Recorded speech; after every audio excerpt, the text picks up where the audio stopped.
Greetings and sanitation, YouTube. T Movies here. Now, don't mind the Santa Claus hat today, SantaCon, so I decided to fit in. But I'm going to be doing my top, yes, that means, yes, 100. My top 100 anticipated TV shows of 2022. Because there's actually more, I look at to a whole list, there's more than just straight up 10 or 20. So, with that being said, here are my top 100 anticipated TV shows of 2022. You can, of course, comment below with what are you most anticipated and all that stuff. And after this, I'm going to do my anticipated movie on next year, too. So, keep your eye out for that. All right. Coming in at number 100, I'm going to go with a Showtime series, and that is called I Love That For You. Now, it's about a woman who overcomes childhood leukemia to achieve her dream of becoming an on-air host at a home shopping network. Now, this is actually led by Vanessa Bayer. Of course, she is best known for Saturday Night Live fame. Other cast includes Molly Shannon, another SNL fame. Jennifer is also in this. I gotta say, this actually does sound intriguing. I mean, Showtime, I am really like trying to find out the best Showtime show right now to keep me out since Shambles ended and all. And I had some really decent shows. Like I thought that Jim Carrey show, Kidding, was pretty decent. Maybe this could be like I don't know. Maybe it could be Vanessa Bayer's Kidding. Who knows? It does sound like it could be really intriguing. And I love Vanessa Bayer on SNL, so this could be a treat to watch. You know what? I'm probably gonna do that without the hat. I was gonna do it with the hat, but to be honest, it's a little actually to do that hat. But anywho, uh, number 99, I'm gonna go with Zootopia Plus. Now this is at now, of course, this is a Zootopia sequel series, if you will. Now who knows if we're ever actually gonna get an actual feature Zootopia sequel, which I know the first film, which of course won the Oscar for Best Animated Feature. Whoever knows if we're ever gonna get an actual sequel, but hey, if we don't, a TV show is a really cool way to go here. It's about the adventures of the creatures of the most incredible metropolis, Zootopia. Now, still no word on if Jason Bateman is going to return as Nick Wilde or even Jennifer Goodwin's going to return as Judy Hopps. We can only hope. I'm definitely intrigued to check this one out. I mean, Zootopia is coming. Zootopia Plus is coming to Disney Plus, so I could. Of course, they did announce the this whole thing during. Of course, you guys don't know they did announce this Zootopia series during the Disney Investment Meeting last year. Then they end up having like more. And top off, they also had like some really cool images and stuff like that during that Disney Plus day. So.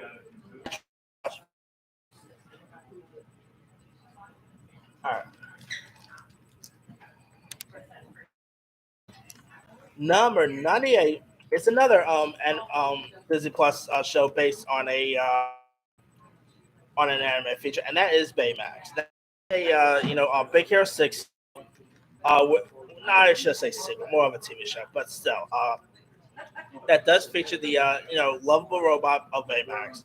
Now, of course, the first Big Hero 6, won the Oscar for Best Animated Feature, and I thought the first Big Hero 6 was really intriguing. It was cute, charming, great visuals. So I'm definitely and the trailer that they dropped during the Disney Plus, they looked be interesting to watch. We'll have to wait and see how it turns out. All right, number 97, I'm gonna go with Avatar: The Last Airbender.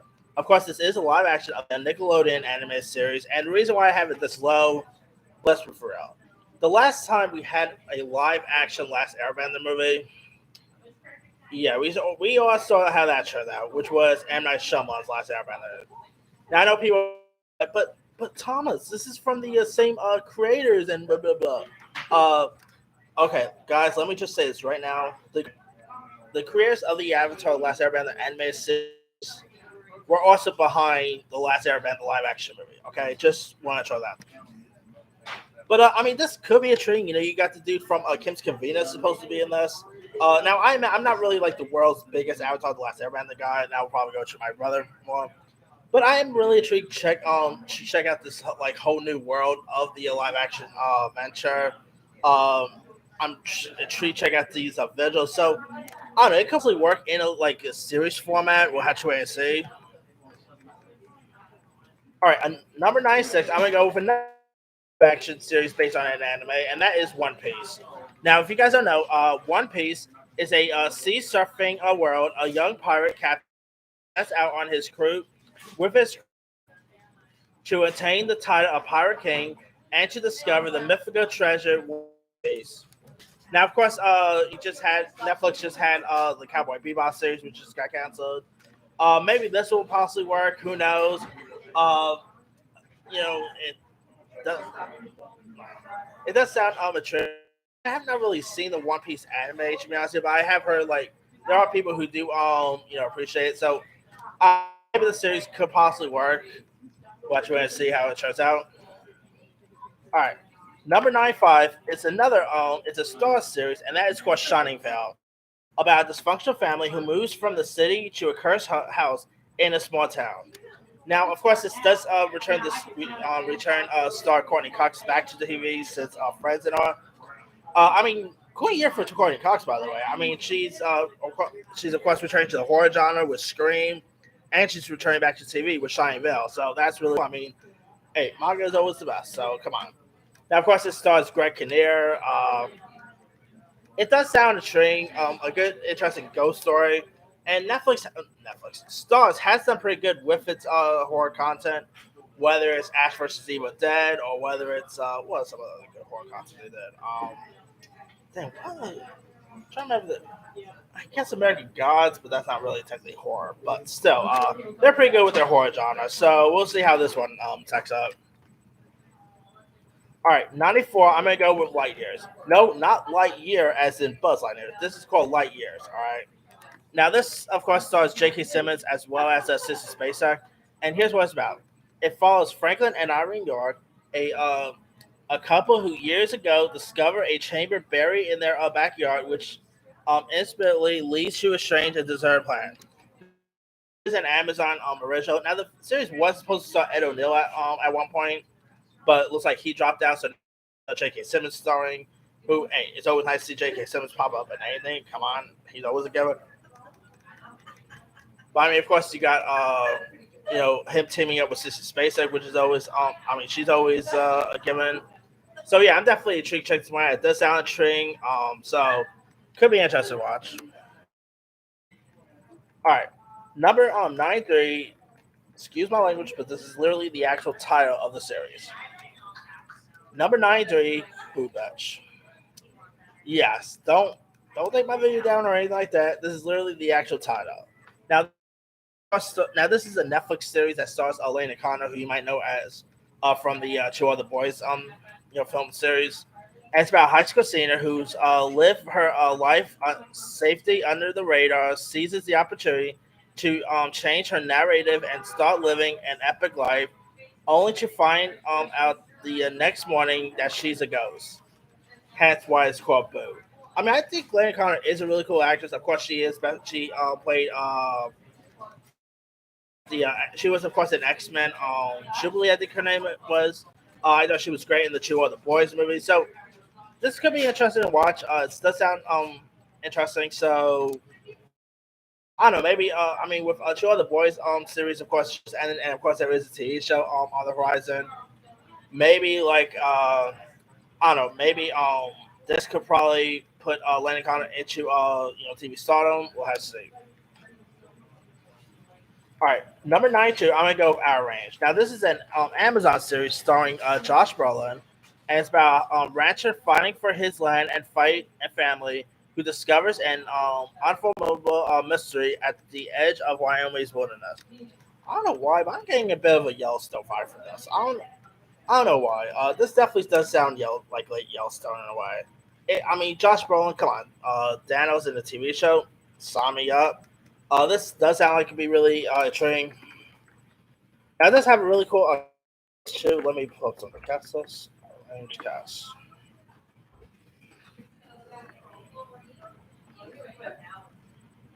Now, besides Brolin, the other cast includes the likes of Noah Reed, Mugen Poots, Will Patton.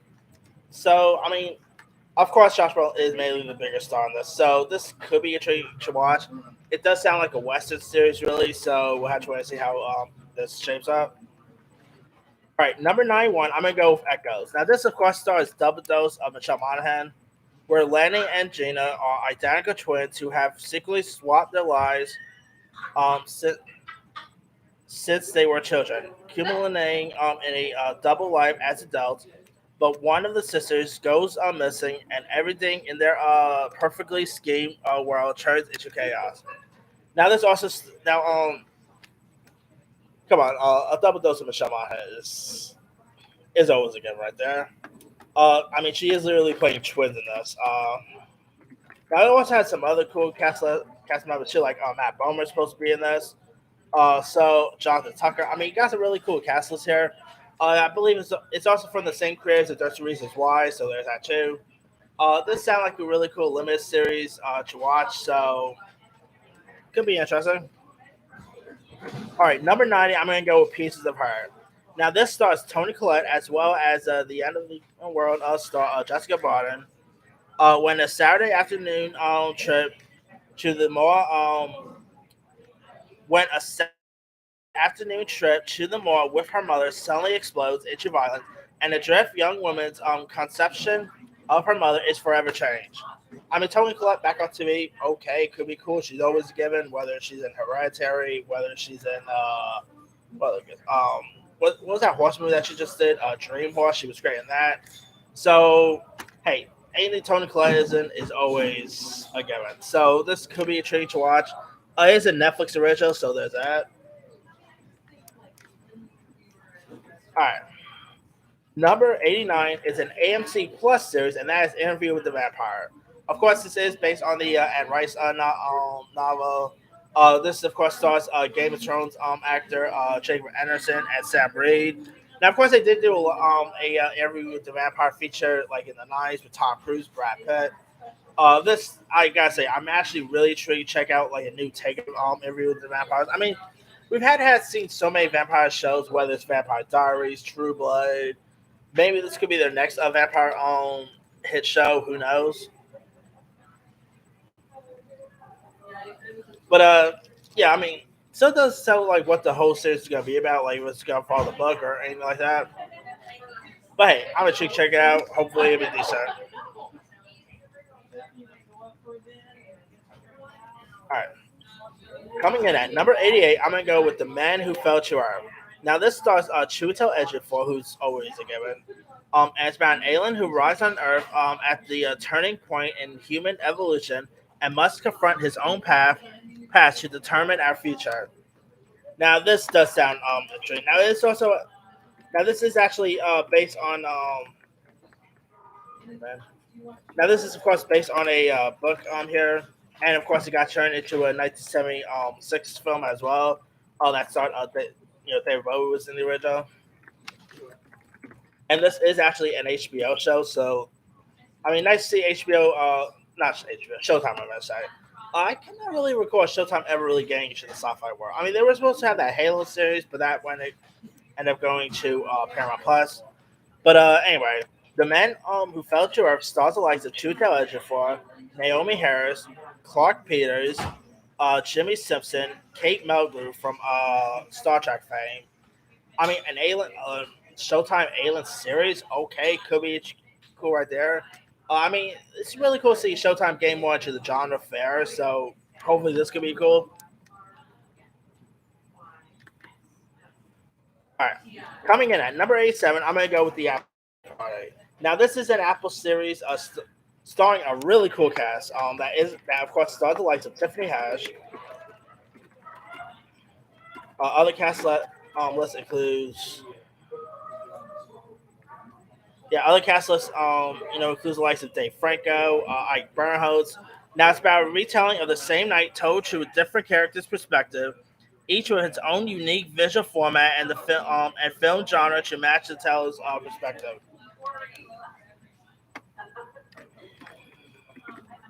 Now, this is, of course, from Phil Lord and Chris Miller, of course, the same guys behind Last Man Stand on Earth, as well as 22 Jump Street. And like I said, the cast includes the likes of Tiffany Haddish, who plays the detective here, Sam Richardson, Ben Schwartz, Ike Barinholtz, Alina Glazer, Dave Franco. talk about a cool cast here. I am getting it. I mean, it definitely does have a bit of a Knives Out feel to it, or maybe like a Murder on the Orient Express feel. I always do love a good murder mystery film, or in this case, series. And this is an Apple series as well, so I think this could be intriguing to watch. So hopefully it'll be something soon. All right, 86. I'm gonna go with Painkiller. Now this is actually based on a comic book. It's about. Oh wait, it is a scripted drama and limited series about the origins of the opioid crisis, which seems they're really going all out with the opioid stuff. Of course, we just had that show with Michael Keaton that just premiered, Dope Sick, Now Dust. This, of course, I don't think this is based on a comic book. Some reason I thought it was, but anyway. Of course, it stars Uzo Aduba, of course, from Orange is the Black fame. Matthew Broderick's in this. Wes Duchovny, of course, she's the daughter of David Duchovny. Did I go on I mean, why do I always screw up on the Duchovny's name? Anywho, I don't know. Looks like this seems like it could easily become Netflix's Dope Sick, to be honest. Yeah, so I mean, the opioid crisis is very serious, and also looks like they want to do more series, based on the crisis. So I don't know. Maybe this will be intriguing to watch. We'll have to wait and see how this one turns out. All right. 85, we got another Showtime series and another vampire series, by the way, and that is Let the Right One In. Now, of course, this is based on the very popular, novel. Of course, they did do a Swedish film in the early 2000s with a remake with Chloe Moretz. Uh, and this is, of course, a vampire drama series that stars Damon Bashir, Anika Nani Rose. I am really intrigued to check this one out. I thought Let Me In was really cool. The original one is intriguing too. So yeah, I'm interested to see where they're gonna take this one at. Showtime has done really cool with horror shows as well, like Penny Dreadful and all. So maybe this could be interesting to watch. Just I mean, next year talk about vampires. I mean, we got of course, we got Morbius coming to the big screen. We got Interview with the Vampire coming to the small screen. So yeah, if you're a fan of vampires, next year is gonna be your year. All right. 84, I'm going to go with Irma Vep. Now, this is actually a remake, and in it stars Alicia Vikander, who is always a given. Maria Mara is an American movie star delusion by her career and a recent breakup, who comes to France to star as Irma Vep. And then remake is a remake of the French silent film classic Les Vampires. Now, this of course also stars Kristen Stewart as well. You also got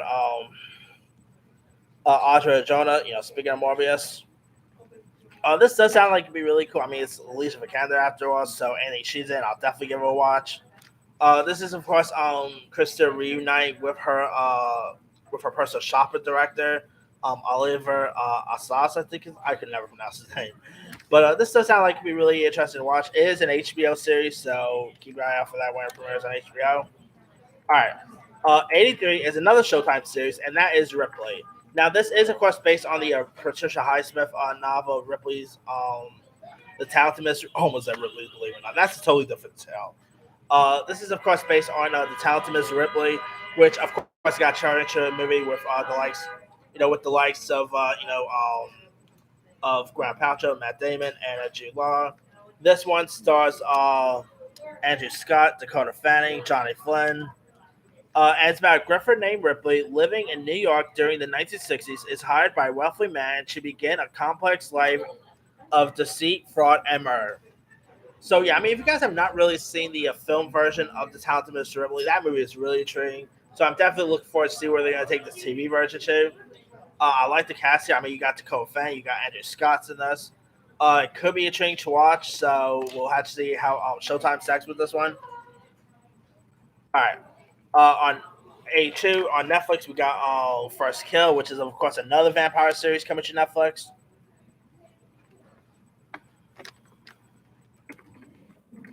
Now, this is of course based on a YA novel, and here's what the series is about.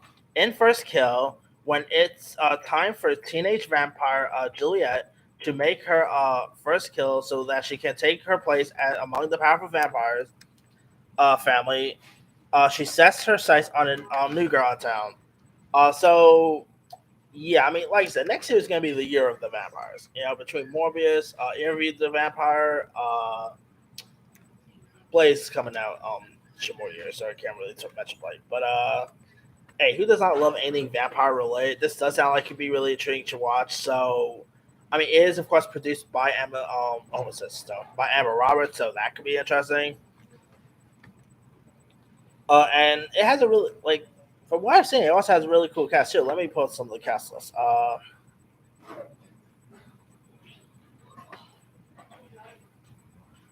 What's the cast? All right. Some of the cast list includes Amani Lewis, Elizabeth Mitchell, Grace Desane, Jason Art, Will Swenson, Jonas Dillon, Alan, Sarah, Catherine Hook. I mean, talk about a cool cast right there. So it'll be cool. All right, number number 81, not vampires this time, but zombies, and that is the Resident Evil live action series. Now, of course, we already know that movies based on video games don't turn out so well, but looks like 2020 too. They're really doing movies like not movies, but TV shows based on video games. Like, of course, we got Halo coming out, The Last of Us, which I'll get you pretty soon. But now, of course, Resident Evil takes place nearly 3 decades after the discovery of the T virus. An outbreak reveals the Umbrella Corporation dark secrets. Of course, this does star Lance Reddick, who's of course best known for the John Wick franchise. I mean, I'm definitely looking forward to check this one out. The Resident Evil film franchise has been intriguing. I was not a fan of the recent one, so I'm not really going to be going to in discussion of that one. So I'm really interested. Like, I think a Resident Evil TV show is a better way to go because there's like different episodes you can tell different stories and everything. And this is of course coming from Netflix too, so there's that. So I don't know. I think this. I don't know. Maybe it could become. I don't know. Netflix's Walking Dead. Who knows? But it does sound like it could be intriguing to watch. So we'll have to wait and see how this one turns out. All right, number 80. I'm gonna go with How I Met Your Father. Now this is of course a reboot, if you will, of How I Met Your Mother here. Now, of course, here's what this is about. Sophie, who's played by Hilary Duff, and her close knit group of friends are in the midst of figuring out who they are, what they want out of life, and how to fall in love in the age of dating apps and limitless options. Now, this actually stars Hilary Duff, and you also got Kim Cattrall, who's actually playing like the feature version of her. I mean, I guess she said no to Sex City, so she was like, okay, I'll do How I Met Your Father instead. But anywho, like I said, this does sound like it'd be really intriguing to watch. I mean, if we can't get a Lizzie McGuire revival, I guess this will have to do. So yeah, definitely intriguing to check this one. I mean, the original How I Met Your Mother is a really intriguing sitcom. I mean, it would be cool if we get some of the original cast members back. That would be cool. Like we get maybe Neil Patrick Harris returning. Maybe we could get Josh Renner having a cameo. That would be cool. But if we're not, nah, that would be fine. Shit. But maybe the series could possibly work. Who knows? It is a Hulu series, so we'll see how they'll all stack up with this one. All right, 79, another zombie series, and that is Army of the Dead: Las Vegas. Now, of course, this is based on the recent Army of the Dead film that Zack Snyder directed. And now here's what this one is about. Scott and highlights his rescue crew's efforts to protect or love during the first phases of the mysterious zombie outbreak in Vegas. Now, one of the voices is Vanessa Hudgens. We also got Tig Notaro is also returning too. So yeah, I mean, I thought Army of the Dead was a train, so looks like we're getting more stuff in that universe. Of course, we just had Army of the Deeds, which I thought was okay, not as good as Army of the Dead, but this is supposed to be anime, not animated, so there's that. Hopefully, it'll be a train to watch. Maybe we'll get some, I don't know, some returning cast members like Dave Bautista reprising role. That would be cool. So, all right. And zombies, and come on, Zombies Vegas. Who does not love Zombies Vegas? Come on. All right. 78, I'm going to go with a Showtime series, and that is called Super Pump. The roller coaster ride of the Now this is actually a series about the startup of Uber, by the way. So I guess it sounds like it could easily become Uber's social network. I'm guessing. Now this is an anthology series and stars Joseph Gordon-Levitt here. And you also got like some other train cast members as well. Hey, Joseph Gordon-Levitt back on TV could be a treat to watch. This is a Showtime series, so there's that. So yeah, I'm definitely intrigued to check this one out. They didn't drop a trailer, but they did drop like an image here, and I mean, Joseph Gordon-Levitt is supposed to be playing like the creator of Uber. So I don't know, it could be interesting to watch. I mean, I don't take Uber or anything, but always love a good true story thing. So all right, number 77. I'm gonna go with Legal. Now, this is of course based on the Penny Marshall film from the 1990, and of course, the original film starred the likes of Tom Hanks, Madonna, Rosie O'Donnell. Uh, it's of course a comedy series about the World War II or American Professional Women's Baseball League. Of course, it stars Abby Jacobson, Shantae Adams, D'Arcy Carden, Rosie O'Donnell is supposed to be in this too, so that could be cool. I mean, if you guys have never really seen the original League of Their Own, I mean, it's definitely one of Tom Hanks' most iconic roles. But I'm definitely intrigued to check out where they're going to take this new series to. It sounds like it'd be interesting. A baseball series, okay, perfect there. Uh, I mean, is it going to be as good as? Obviously, you cannot really top the Tom Hanks version, and no way you can do that. But I don't know. Maybe it could possibly still work. Who knows? We'll have to wait and see. All right. Number 76, I'm going to go with As We See It. That's about three roommates on the autism spectrum find a way to live together and strive for similar things in life. Now, this is a Amazon series. Now, I wasn't really too interested until I actually saw the trailer. I am getting a bit of like a typical vibe here. It does look intriguing, looks cute, charming. Um, it's always really cool to see like them do action series about autism characters, whether it's something like the Good Doctor or a Typico. All right, I'm late now for this because anywho, all right, where was I? Oh yeah, now yeah, this I don't know, maybe this with a typical ending last year. I am really intrigued to check out maybe check out another like autism based series, and this does sound intriguing. So we'll have to wait and see how this one turns out. All right, number 75. Speaking of Neil Patrick Harris, we got Uncoupled. Now, in it, Micah, who thought his life was perfect until his husband blindsided him by walking out of his life 17 years after, Micah has to confront two nightmares, losing his soulmates and suddenly finding himself a single gay man in his mid 40s. Now, this of course stars Neil Patrick Harris. You also got Tisha Campbell's also in this. Now, believe it or not, they actually they literally shot some of the scenes around where I live at. So pretty cool right there. But hey, nice to see Neil Patrick Harris back on TV. Of course, he is best known for How I Met Your Mother fame, Lemony Snickets. So Neil Patrick Harris is always a given to watch. All right, anywho, yeah, I'm definitely intrigued. Check this one out. It does sound interesting. I love the cast list involved, so maybe it could work. Who knows? All right, coming in at number 74, I'm gonna go with Julia.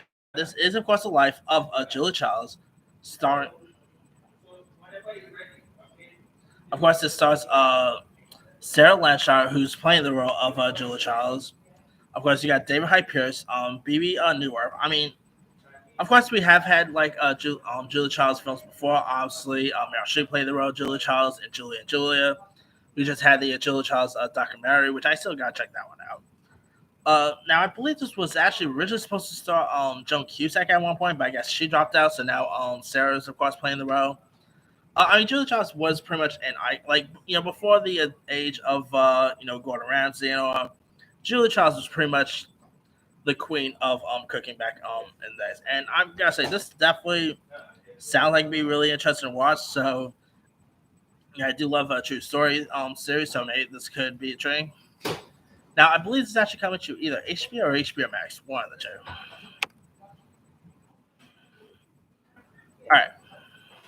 All right, number 73, I'm gonna go with Florida Man. Now, anyway, yep. Uh, hold on, guys. Team movies. Movies. Yeah. No problem. Sorry, guys. Anywho, where was I? Oh yeah, Florida Man. Now, Florida Man is a Netflix limited series starring Edgar Ramirez, Clark Gregg, Abby Lee. When an ex-cop returns to his home state of Florida to find a mobster's runaway girlfriend, what should have been a quick gig turns into a wild odyssey. All right, this sounds like it'd be really intriguing. I mean, Edgar Ramirez is nice to see him back on TV. Of course, his last major TV gig, I believe, was Assassination of Giovanni Versace, which he was great in that. So this definitely sounds like a really cool Netflix limited series. So I don't know, it definitely sounds like a wild ride. So sign me up with this one. All right, number 72, I'm gonna go with Devil in Ohio. Now, if now, Devil in Ohio follows a hospital psychiatrist who shelters a mysterious co-escapee. Her world is turned upside down as a strange girl's arrival threatens to lure her own family apart. Now, this is actually based on a book, and it stars Emily Deschanel, of course, returning to TV since Bones ended. Um, this sounds pretty intriguing. I mean, nice to see Emily, return back to the TV world. I never read the book, so I can't really comment on the book or anything. But this does sound like a really intriguing series to watch, so sign me up with this one. All right. Number 71, I'm going to go with Magic the Gathering. Now, this is an animated series based on the popular card game, featuring the voice of Legends Tomorrow star Brandon Ralph. Series focusing on the Planeswalker, Magic's unique magic wielding heroes and villains as they contend with stakes larger than any one world can hold. Now, of course, Magic the Gathering is one of the most popular, card games there is. I probably prefer Yu-Gi-Oh, but still, it's still a popular game here. Anyway, and of course, they have been trying to do like an actual Magic the Gathering feature film for years. I don't know if that's ever gonna come out, but this does sound like it could be interesting to watch. I love Brandon Ralph, so maybe this could be cool. I'm definitely interested to see what the animation style is gonna be. Um, what characters are gonna be appearing in this, so it should be a train. All right, number 70. I'm gonna go with DMZ. Now, this is based on I think a comic book, yeah, about a civil war that breaks into a futuristic America, and Manhattan becomes a demilitarized zone. It stars the likes of Rosario Dawson and Benjamin Bratt. I mean, Rosario Dawson is pretty big in the comic book genre, isn't she? I mean, of course, she was just in the. I believe she actually voiced Wonder Woman before, if I'm not mistaken. Of course, she done like the Marvel Netflix series, Lego Batman movie, So this sounds like it'd be really intriguing to watch. I like the cast that's involved. I believe this is HBO Max, if I'm not mistaken. So hopefully it'll be something like HBO Max is really getting stacked up with their series. So hopefully this could be their next hit. All right, number 69. I'm gonna go with Our Flag Means Death. Now this is of course a pirate comedy series that stars and is created by Taika Waititi. The year is 1717. Wealthy found owner Steedy Bonnet has a midlife crisis and decides to blow up his crusty life to be a pirate. It does not go well. Somehow it's based on a true story. I believe Taika Waititi is actually playing the pirate in this, or I think it's Reed Darby. Yeah.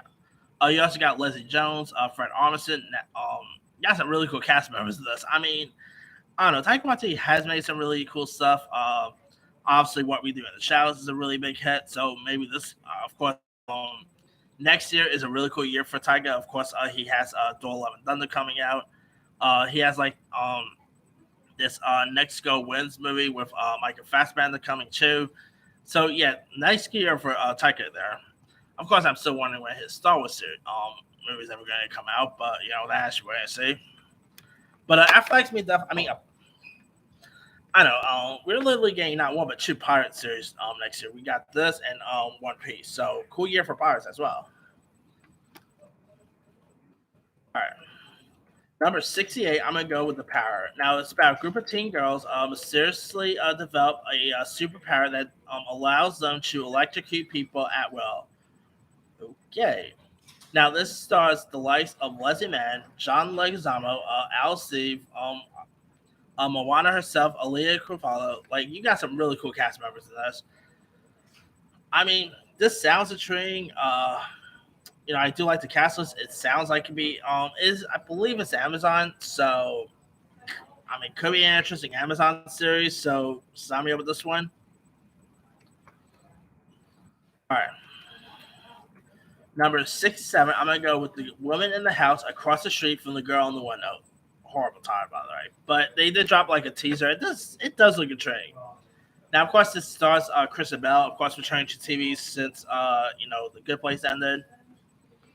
Now it's about when a neighbor moves across the street. Anna, played by Kristen Bell, is heartbroken for whom every day is the same. She starts to see a light at the end of the tunnel. That is until she witnesses a gruesome murder here. So this is pretty much in the vein of stuff like Rare Window. It's definitely in the vein of let's say the recent Woman in the Window movie that had Amy Adams in it. So I'm getting those vibes here. It does sound like it'd be interesting to watch. I mean, other cast members in this includes the likes of Michael Ealy, Tom Raleigh's in this, so got some intriguing cast members there. I mean, it can't be as bad as the Woman in the Window. Let's prefer that movie. That movie that had Amy Adams, that movie sucked. Anywho, also now coming in at number 66, I'm gonna go with an Apple series, and that is The Last Days of Plumby Gray. Plumby Gray is a 91-year-old man forgotten by his family, by his friends, and by himself. Now, this series actually stars Samuel Jackson playing a 91-year-old, and I'm pretty sure that they gotta use some sort of makeup here because I cannot really buy Sam Jackson as a 91-year-old. I mean, the dude's literally 71, and the guy still looks younger. All right. Now, other cast members include Walter Goggins, Omar Benson Miller, from Ballers fame. Uh, you also got Dominique Fishback's also in this. You got some really cool cast members. Of course, Sam Jackson is, he has another show coming, a little show coming for Marvel next year, which I'm also going to probably get you here in a bit. But I don't know. This does sound like to be interesting to watch. So I'm really intrigued to see how great Sam Jackson's going to be at 91-year-old. So, okay. All right. Number 65, I'm going to go with We Crash. Now it's about the greed-filled rise and inevitable fall of WeWork, one of the world's most valuable startups, and the narcissists whose chaotic love made AOR possible. Now this, of course, stars the likes of Jared Leto, and Halfway, American Ferrera. Uh, I mean, come on, you pretty much got Catwoman and Joker teaming up. Okay. This does sound like it could be really interesting. I mean, I don't know much about this whole story here, but hey, I do love a good true story series. I mean, is Jared Leto actually gonna play someone like similar to himself, or is he gonna use some prospects?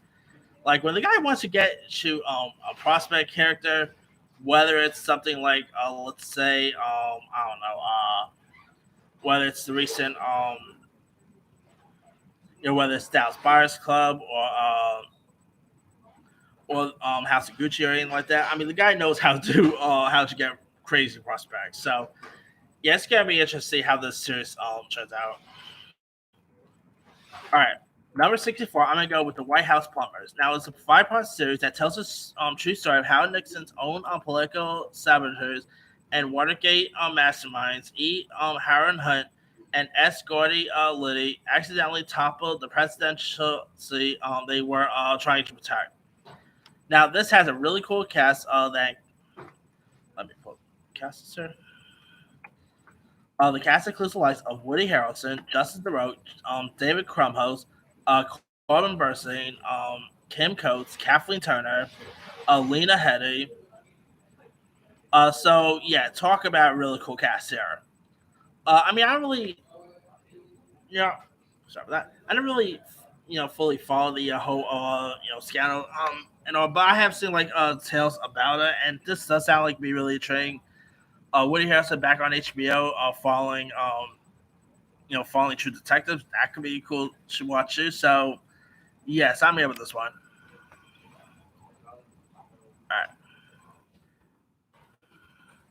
All right. Number 63 is another Watergate scandal series, and that's a Star series called Gaslit.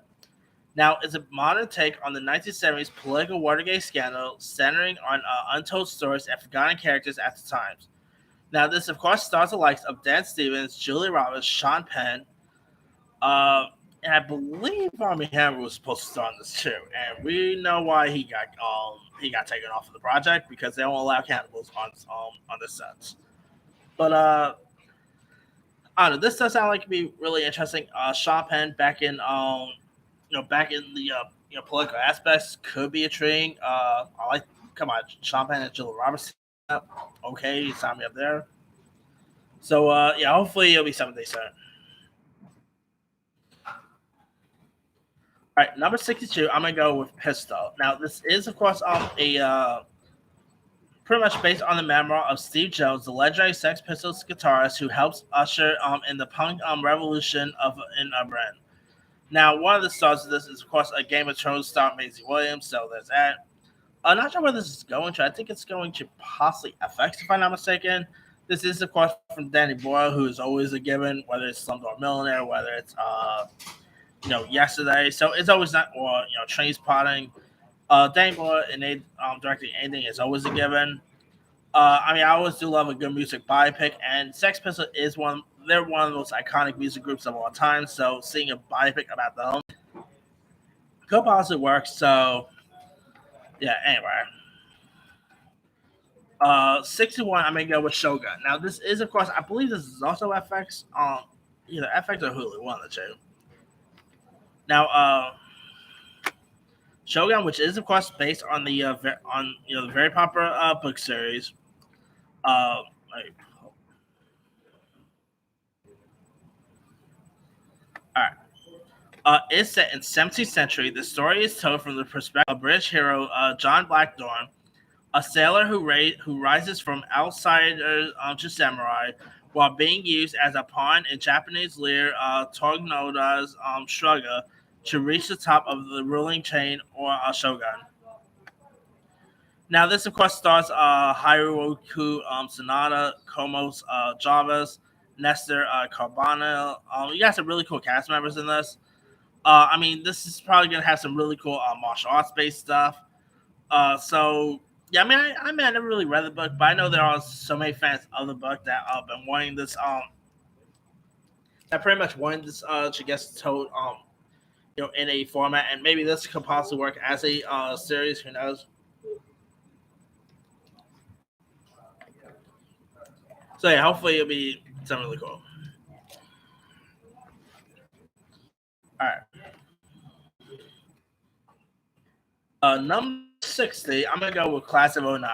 Now this is another FX series starring Kate Mara, of course, coming off of A Teacher, and Brian Tyree Henry, of course, he's best known for Atlanta. And it's about FBI agents who graduated from Quantico in 2009 are reunited following the death of a mutual friend. So yeah, I mean, this sounds like it'd be really interesting to watch. Um, So I mean, I love Brian Tyree Henry. He was great in Eternals, and Kate Mara is always given to watch it in anything. So yeah, this could be interesting. All right, 59. I'm gonna go with Gremlin's Secret of the Magua. Now I was like, I literally thought this thing could have came out this year, but it looks like this is coming to HBO Max next year. Now it's pretty much the adventures of Sam Wing in his youth and Gizmo the Mowgli China. Of course, this is the animated series based on the iconic '80s film Gremlins. I mean, I've been like they've been always trying to talk about possibly Gremlins 3, but that never really came to fruition. But I am definitely intrigued to check out like a Gremlins animated series. I mean, you also got like BD Wong, Ming Na Wen, James Han, Matthew Reeves are laying the voices here.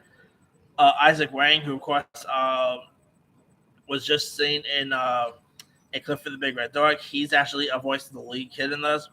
So I'm definitely intrigued to check this one out. I cannot wait to see some of the animation stuff. I'm hoping we get a trailer pretty soon. So yeah, I mean, if you guys have not really seen the original Gremlins, come on, you guys gotta give that one a go. It's one of the most iconic horror films of the '80s. All right, number 58. I'm gonna go with the Lincoln Lawyer. Now, this is of course based on the very popular, book. Of course, they did do a 2011 film with Matthew McConaughey in it. And it's about a economistic idealist runs his law practice out of the back of his Lincoln Town car in the series based on Michael Connelly's best-selling novels. Now, it of course stars the likes of Christopher Gorham, Nate Campbell, Jazz Rayco. You got some really cool cast members in this. I mean, the Matthew McConaughey. Now, I believe this was actually supposed to be CBS at one point, but it looks like CBS passed up on it, and so now it's going to Netflix. I mean, the 2011 Lincoln Lawyer movie is really intriguing. Probably one of the most underrated films to come out in the recent years. Matthew McConaughey was so good in that one. I think a TV show is a really cool way to go here. I mean, you can tell like different stories each time. So yeah, so I'm with this one. Hopefully, it'll be as good as the film version. We'll have to wait and see. All right. 57, I'm going to go with The Watcher. About a married couple moving into their dream home is being drained by terrifying letters from a stalker signed The Watcher. Now, this is, of course, created by Ryan Murphy, who's... you're going to see a lot of Ryan Murphy series on this, by the way. And it stars Naomi Watts, Bobby Cannavale, Mia Farrow, and, of course, Jennifer Coolidge coming off of The White Lotus. I mean, this series, like I say, sounds like it could be really cool. I mean, Ryan Murphy does great with his TV work, and this sounds like it'd be really interesting to watch. I love both Naomi Watts and Bobby Cannavale, so yeah, you definitely have me intrigued with this one. I believe it's also based on a book, if I'm not mistaken. So there's that. 56. I'm gonna go. Guillermo del Toro presents 10 After Midnight. Now, this is described as a live-action horror anthology series. And it has a really cool cast here. I mean, for one, it is, of course, from Guillermo del Toro, so that's always a given. And let me pull up some of the cast lists here. The cast list includes the likes of Ben Barnes, Andrew Lincoln, Rupert Grint, Crispin Glover, Tim Blake Nelson, Peter Weller, F. Mary Abraham, Ezzy Davis, Glenn Thurman. The list goes on and on. It's a really cool cast. I mean, I still don't know what this series is going to be about, but hey, it's Guillermo del Toro. I mean, I guess Mike Flanagan can't be the only one doing horror anthologies for Netflix. Looks like you gotta give another person a turn. So yeah, I'm actually more interested in this than I am for like that new Mike Flanagan series, House of Usher. So I gotta say, this sounds like it'd be really cool to watch. So hopefully it'll be decent there because del Toro, I definitely trust. All right, number 55. Speaking of Mike Flanagan, by the way, I'm gonna go with the Midnight Club. If the Midnight Club follows a group of five terminally ill patients at Rotterdam home who begins to gather together at midnight to share some scary stories. So this is pretty much an horror anthology series, of course, from Mike Flanagan, coming off of Midnight Mass. Which, by the way, I did check that Midnight Mass. Oh, it's not should be more that should be out there. But this does sound like it'd be really cool. You got a really cool cast that includes Samantha Sloan, Zach Gilford, A.B. Rigney. You also got horror icon Heather Langenkamp. Of course, she's best known for Nancy, for playing Nancy in Nightmare on Elm Street. So you got some really cool cast members in this one. I cannot wait. I hope they drop a trailer soon because this does sound like a really cool horror series to check out. So hopefully it'll be decent. All right. 54, I'm going to go with God's Favorite Idiot. Now, this, of course, stars Melissa McCarthy and Ben Falcone, as well as Leslie Bibb, Kevin Undone. It's about a tech support employee becomes the unwilling messenger of God. So, yeah, I am getting a bit of a Bruce Almighty vibe here. Yeah, I mean, Melissa McCarthy, I'm, of course, nice to see her coming back to me. Of course, she's best known for Mike and Molly fame, as well as Nice Perfect Stranger, she was just in. Of course, she is reuniting with Ben Falcone, who they are married in real life. So that's a given, I guess. So yeah, I'm definitely intrigued to check this one out. I like I like the other cast involved, so hopefully it'll be something decent. All right. 53, I'm going to go with Under the Banner of Heaven. Now, I believe this is actually FX, if I'm not mistaken. I think FX or Hulu, one of the two. And it's a miniseries about a devoted detective's fate is tested as he investigates a brutal murder seemingly connected to his esteemed Utah family spiraled into LSD fundamentalism and their distrust in the government. Now, it does star Andrew Garfield coming off of Tick Tick Boom, as well as Rory Culkin, Sam Warrington, Wyatt Russell coming off of Falcon Winter Soldier fame, Daisy Edgar Jones. I mean, you got some really cool cast members in this one. Uh, so yeah, I mean, I love Andrew Garfield, so anything he's in, I'll definitely give a watch. I like Sam Warrington, so yeah, it could be an interesting show to watch on FX.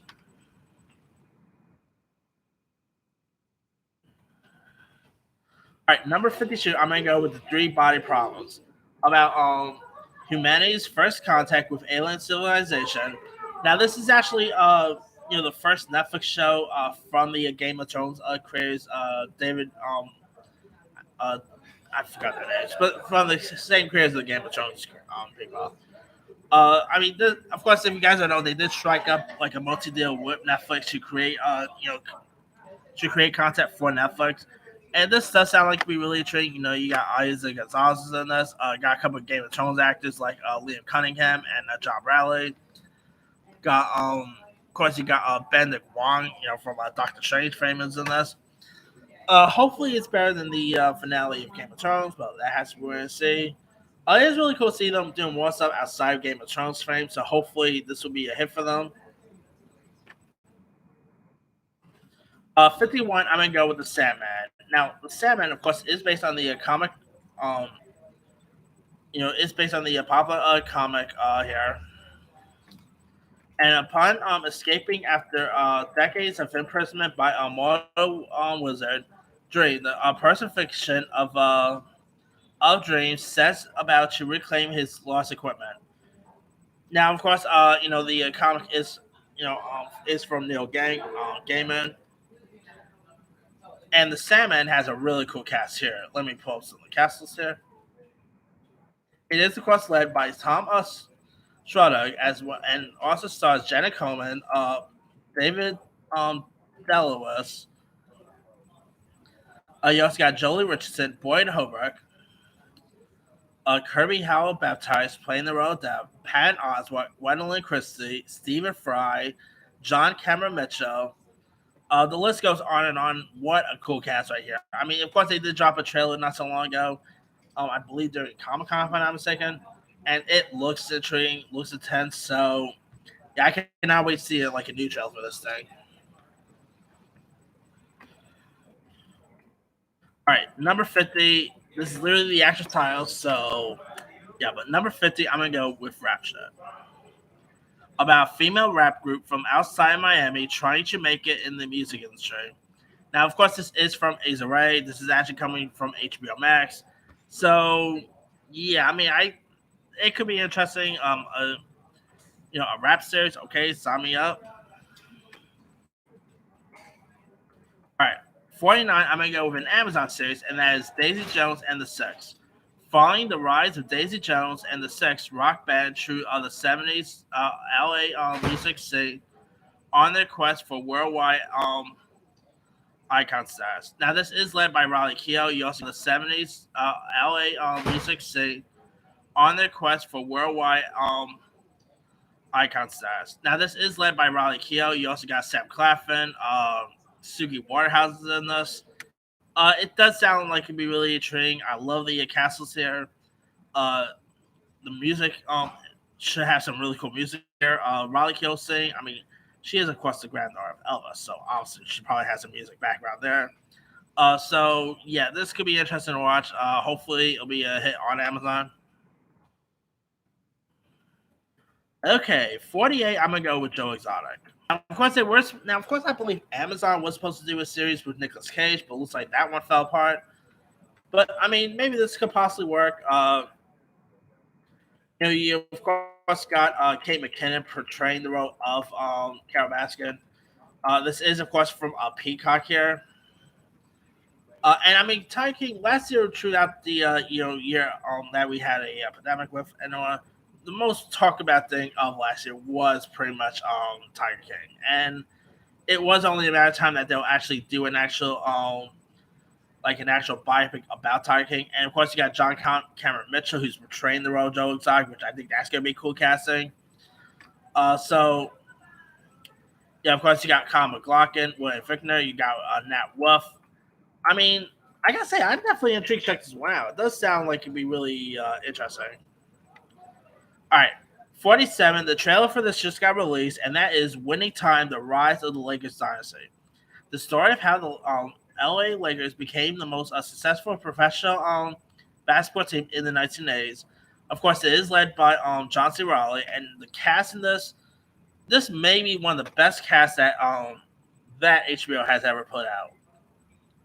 Let me pull up some of the cast lists here. Of course, you got Jason Segel supposed to be in this. Rachel Hilson. You've got Quincy Isaiah playing Magic Johnson. You got Mike Epps playing Richard Pryor. Of course, you got an actor playing the role of. Of course, you got an actor playing Magic Johnson. You got an actor playing Kareem Abdul-Jabbar who looks really cool. Let's see. Yeah, you got some really cool cast members in this. I mean, you got Sally Field, you got Wood Harris, Michael Chiklis is in this. Jason. I mean, yeah, the list goes on and on. Probably one of the best casts HBO has ever ensemble. It does look intriguing, looks funny. I mean, I never really followed basketball to be honest with you, but I always do love a good true story tale, and this definitely looks like it'd be really interesting. So maybe it'll be decent. I mean, it is of course from Al McKay, so John C. Reilly is reuniting with his Step Brothers director, so that's a given.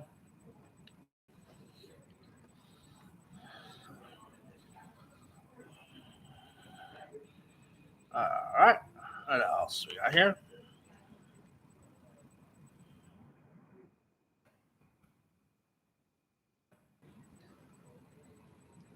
Okay, lost it. All right, number 46. I'm gonna go with the Pentaverite. Now, this is actually a Netflix comic series that actually stars Mike Myers. Nice to see him coming back here. And it's about unlikely Canadian journalist who finds himself embroiled in a mission to uncover the truth and just possibly save the world himself. Now, believe it or not, Mike Myers actually played multiple characters. Of course, he is best known for that. Obviously, he played multiple characters in the Austin Powers films. So this does. I mean, it is nice to see Mike Myers really making a comeback here. I mean, I'm still hoping we pass forward, but that has to be waiting to see. You of course got Cat Jong's also in this. I mean, Mike Myers. I've always been a fan of this guy.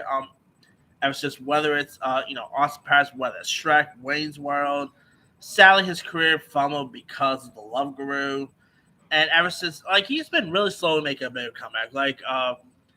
Of course it was really, even though the movie was not so good, it was cool to see him pop up in on that Margot Robbie Terminal.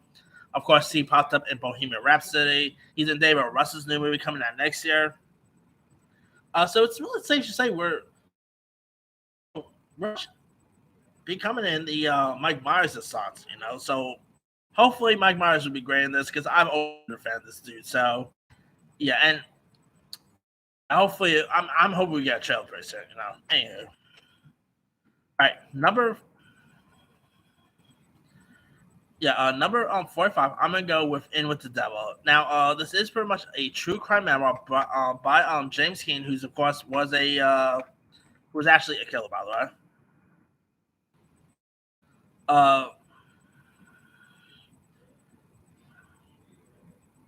Now, this actually stars the likes of I mean, I always do love a good true story about serial killers. To be honest, it's something about those things always fascinates me.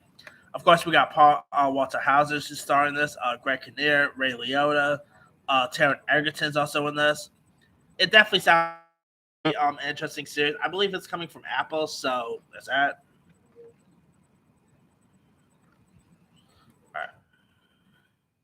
All right. Coming in at number 44, I'm gonna go with The Shining Girls. It's about serial killer in Chicago during the 1930s. Stumbles upon time traveling device. Now, this is of course led by Elizabeth Moss as and stars Philippa So, Emmy Breman, Jamie Bell. I mean, of course, nice to see. Of course, Elizabeth Moss is best known for *Handmaid's Tale* fame. So seeing her back in another TV show should be a treat. And hey, a series about a serial killer who travels through time. Okay, sign me up here. Uh, I don't know. Maybe it could be like a screen. Maybe this is like Scream meets Back to the Future, I guess. So, who knows? All right, number 43. I'm gonna go with Human Resources. Now, it's no question that one of my favorite shows on Netflix is Big Mouth, and this is pretty much a workplace comedy set in the world of monsters from Big Mouth. Of course, we got Maya Rudolph is in this, Pamela Adlon, Kiki Palmer. Now, characters in this was, of course, featured in Big Mouth, and I thought they were really intriguing. So, I'm definitely interested. I mean, from the sound of this totally sounds like an adult version of Monsters Inc. I don't know why I'm getting a Monsters Inc. vibe from this, but hey, it does sound like it'd be really fun. Big Mouth is definitely. I mean, of course, we are getting another season of that.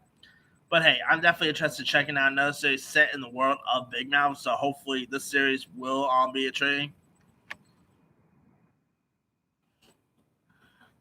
All right, 42. I'm going to go with Angeline.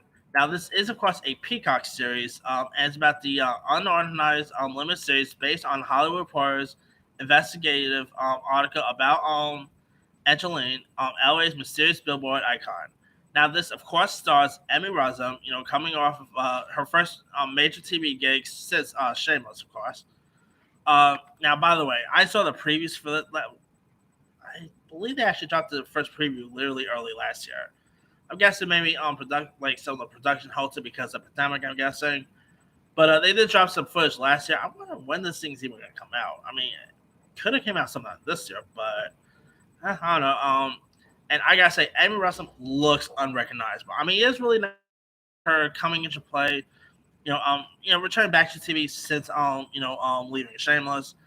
And I've always loved Amy Russell on shows, so seeing her go from that to Angeline could be intriguing to watch. So we'll have to wait and see how Amy Russell does. But maybe she'll get some award love here. I mean, it's a shame she never got any award love on Shameless, but it is what it is, I guess. All right. Now, of course, Amy Rose is not the only Shameless star returning to TV next year. Number 41, I'm gonna go with The Bear. Now, it's about a young chef who returns to Chicago to run the family restaurant. Now this is actually led by Jeremy Allen White, who you might know as Lip Gallagher on Shameless. Now, since Shameless, of course, and it is really nice to see some of the Shameless cast members breaking out and branching out to new territories.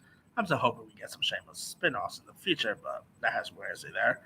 But I mean, and I love Jeremy Allen White. I mean, what he was able to do as Lip is intriguing, and I've seen him pop up in stuff outside Shameless too. He is a remarkable actor, so I'm definitely intrigued to see how he'll do in this. This is actually an FX series, so there's that. I'm definitely really fascinated in checking the series out. Hopefully, it'll be decent. All right, number 40. I'm gonna go with American Gigolo. Now, this is, of course, a series based on the Richard Gere film from the 1980. Of course, the original was directed by Pablo, not Schreiber. Dang, what? I always keep forgetting the director's name. Of course, he just gave us the card counter. Now, of course, this does star, John Bertha as well as Rosie O'Donnell, Wayne Brady, Gretchen Mol. I mean, the original American Gigolo is a really cool one. Richard Gere, of course, it was actually like the movie that really put Richard Gere on the map here, and of course, nice to see. Of course, it's really cool to see John Bertha back on TV because, of course, he was great as Punisher. So nice to see him really make a try into the TV gig. Of course, oh yeah, the film's director was Paul Schrader. I always keep calling him Paul Schneider for some reason. I don't know why, but anyway, American Gigolo. I mean, John Bertha as Gigolo, okay. Showtime is no stranger when it comes to shows about gigolos, by the way, because they literally did do a show called Gigolos. So yeah, Showtime just love gigolos, I guess. But that's right. Hopefully this show will be intriguing. I'm hoping we get like a trailer pretty soon. So we'll see when we ever get that. But anywho, speaking of John Bertha, by the way, coming in at number 39, I'm gonna go with We Own the City. Now it is actually based on a book. And here's let me pull up what the series is about. We Own the City is set in Baltimore, Chudon, 2015. Riots are erupting across the city. This is demand justice for Freddie Gray, the 25-year-old Alabama who died under special circumstances while police drugs and violence and crime are surging in the city, reaching the highest murder count in more than 2 decades. 342 homicides in a single year in a city of 600,000. Pressure from the mayor's offices, as well as a federal investigation department over on Gray's that Baltimore police commanders turned to a rank and follow hero, Sergeant Wayne Jenkins, and his elite plainclothes unit. The trace task force helped get guns and drugs off the street. However, behind these new efforts, a criminal conspiracy of unprecedented scale was unfolding within the police department and trust with fixing the city's drug and gun crisis. Jenkins chose to explode it instead. Now, this of course stars featured likes of Treat Williams. You also got Jermaine Crawford, McClinney, Bagley. You also got the aforementioned John Bertha, Winley, Mosaku. You also got Jamie Hecker. Yeah, you got some really cool cast members in this. I mean, it definitely does sound like a really interesting miniseries. I believe it's also from the same people who gave us not True Detective.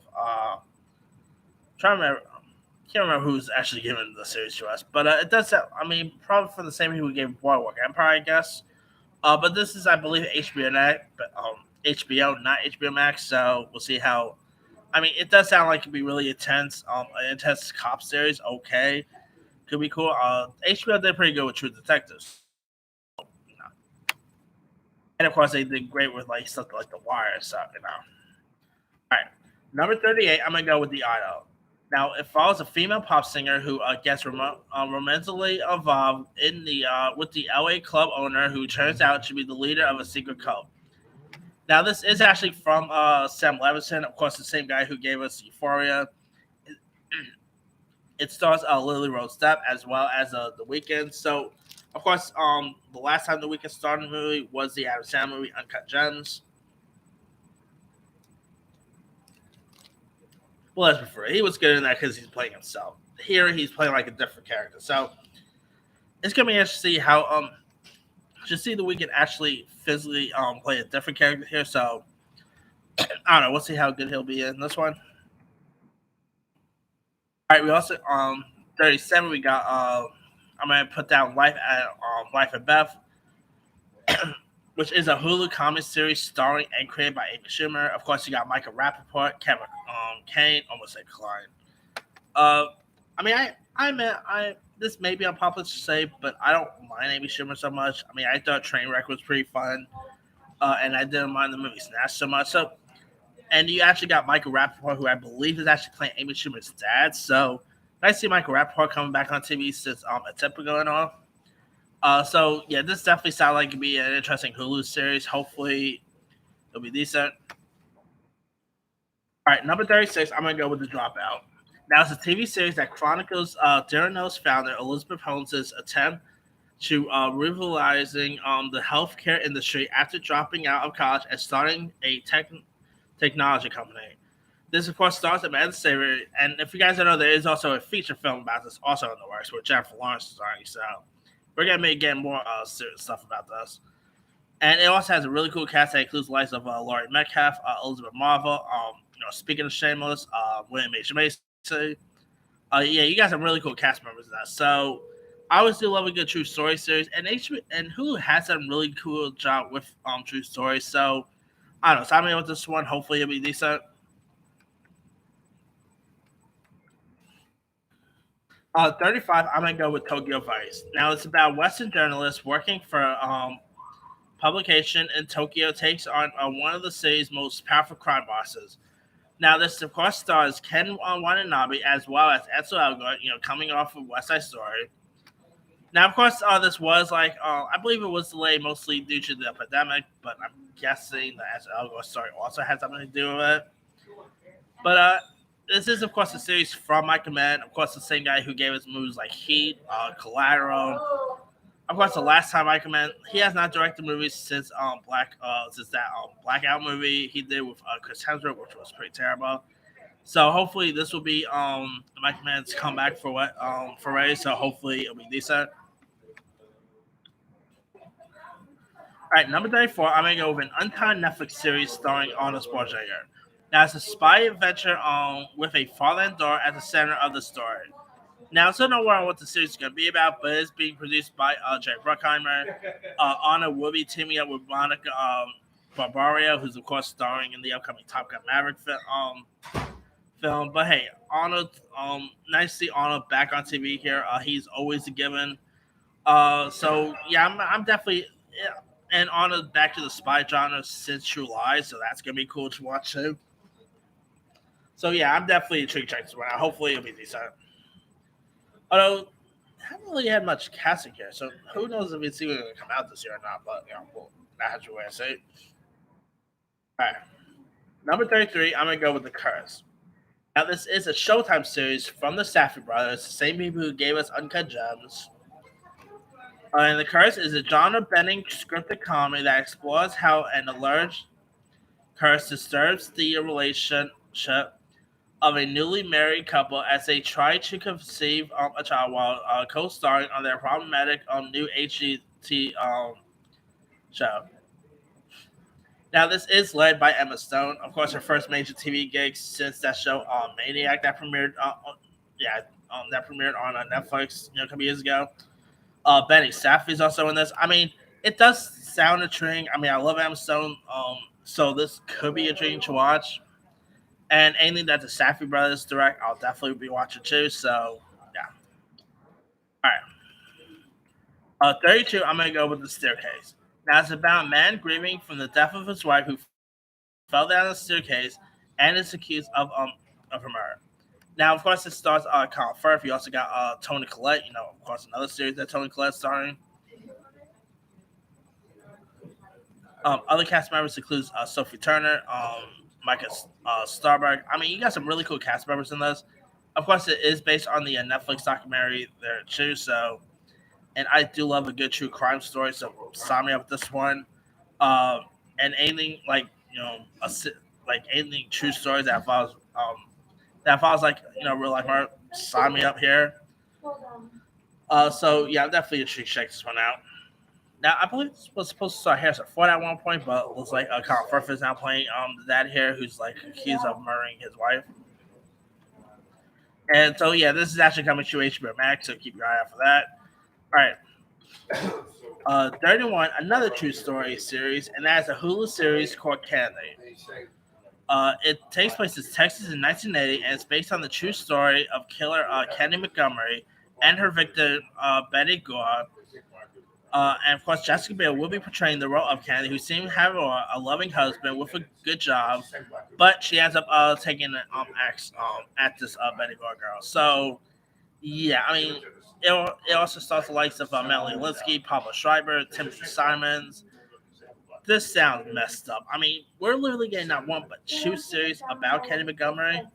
But hey, I mean, I believe this was supposed to star Elizabeth Moss at one point, but it looks like now it's gonna be having Jessica Biel starring here. So hey, I love Jessica Biel. So anything that so her starring in something is always a given. Hopefully this could be intriguing. Is coming to Hulu, and Hulu has done good with true crime stories. Of course, they did good with The Act, so hopefully this will be the next true crime story hit. All right, number 30, I'm gonna go with The Girl from Plainville. Now it stars Elle Fanning, who plays this young woman from a small town in Massachusetts who is accused of precluding her boyfriend to commit suicide. Now, this stars Colton Ryan as well as Chloe Sevigny. I remember hearing the story and that, like, story on the news, and holy cow, that girl's nuts. I mean, she literally, text, like, end up texting her boyfriend to and pretty much provoking him to actually commit suicide, which is insane. I believe she's still in jail, if I'm not mistaken, and hopefully she'll be serving a life sentence because that is just messed up. I mean, yeah, but this does sound intriguing. Elle Fanning is, I mean, she's always an awesome actress, so I'm definitely interested in checking this out because she's in it. Hulu, like I said, Hulu has done great with the true crime stories series. They did a great job with that series, The Act. Like, if you guys have not seen The Act, it's on Hulu. Check that one out. So yeah, definitely intrigued. Check this one.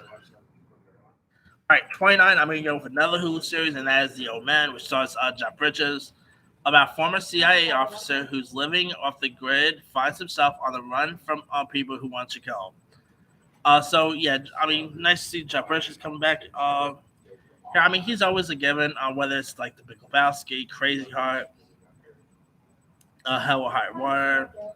Now, if you guys don't know, Jeff Bridges is actually battling cancer, so it's gonna be. I'm not really sure if he was battling cancer while he was actually shooting this, but he's a short guy. Like, I adore this dude so much. So, yeah, I'm definitely interested in check this one here.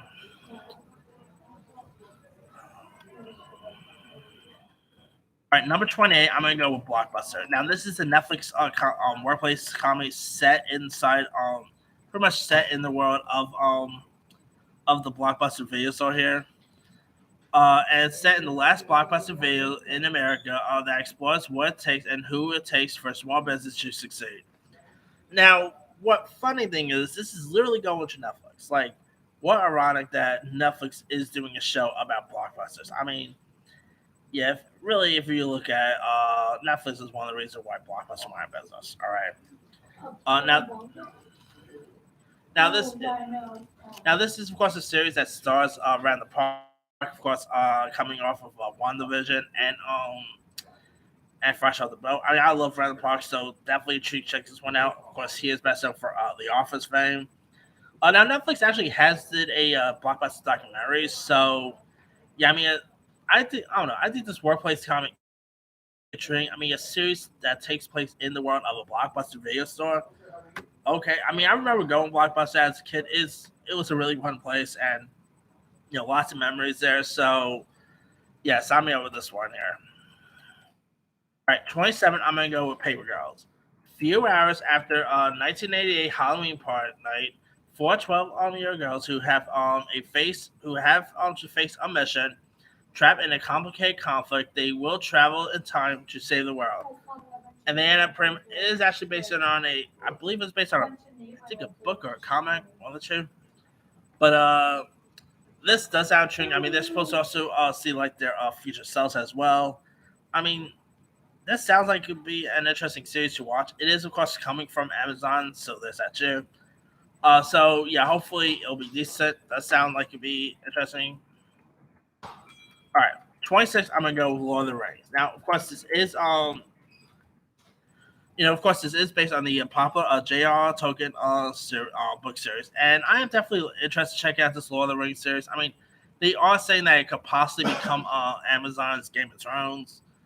I mean, I'm not really like the world's biggest Game of Thrones guy. Game of Thrones, Lord of the Rings guy, but I'm interested to check this new series out. Of course, we won't be seeing it until September of next year, so we got a long way to wait. I mean, this is literally one of the most. I kid you not, the budget in this is expensive. I mean, it's really the most expensive show that Amazon has ever put out. So, yeah, I mean, of course, obviously, they hold to production up because of the pandemic and all. So, hopefully, the wait will be worth it. All right, number 25, I'm gonna go with Iron Mike. Now, this is a Hulu series about that will explore the wild, tragic, and controversial life of and career of heavyweight champion Mike Tyson. Now this stars Trevante Rose as the role of Mike Tyson. And I mean, we are also getting another bio series about Mike Tyson as well. I believe Jamie Foxx is starring in that one. But I mean, Mike Tyson he's always like a living legend. One of the most controversial boxers there is. So yeah, I mean, I definitely think that this could possibly work. It does sound like it'd be reassuring. And Trevante Rose, I know he was terrific in Moon Knight. I would say almost. Uh, yeah, he was terrific in Moonlight. So hopefully, he'll be good in this. We'll have to wait and see. All right, 24. I'm gonna go with Secret Invasions. Of course, now I'm still not really sure if this is actually coming out next year. Like, I'm still thinking it's gonna come out in 2023, but they're saying that it will come out next year. So I decided to add it anyway. Of course, it's on the Nick Fury spin-off series, and it's about Nick Fury's and Talos, of course, played by Ben Mendelsohn, who was the shape-shifting character in Captain Marvel, try to stop the Skrulls who have infiltrated the highest spirits of the Marvel Cinematic Universe. Now, the cast list includes Emilia Clarke, Olivia Colman, Kobe Smulders is also coming back. I mean, this stuff. Of course, they did announce this during. I think you can have it. Do you want it? No, no. It's got someone's glasses in it. As long as it's not a bomb. No, I'll just give it to reception. All right. Go. Anyway, as I was saying. Right, Austin, baby. And as I was saying,